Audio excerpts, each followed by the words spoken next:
আমি আচার্য সোমনাথ শাস্ত্রী। রাহু কেতুর এই যে ট্রানজিট প্রত্যেকটা রাশির ওপরে, এই যে ঘর পরিবর্তন প্রত্যেকটা রাশির ওপরে কিন্তু এর এফেক্ট পড়বে।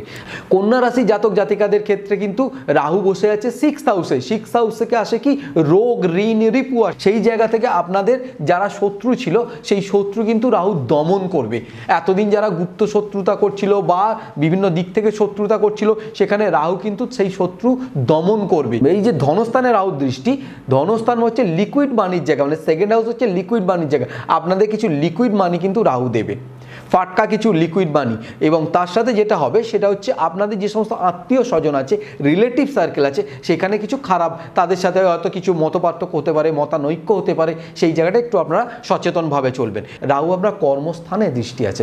কর্মস্থান হচ্ছে এই যে জায়গাটায় রাহু দৃষ্টি আছে, দেখবেন আপনার প্রমোশন হচ্ছে না, হঠাৎ করে কোনো প্রমোশন, হঠাৎ করে কোনো শুভ পরিবর্তন, এইগুলো কিন্তু রাহু দেবে।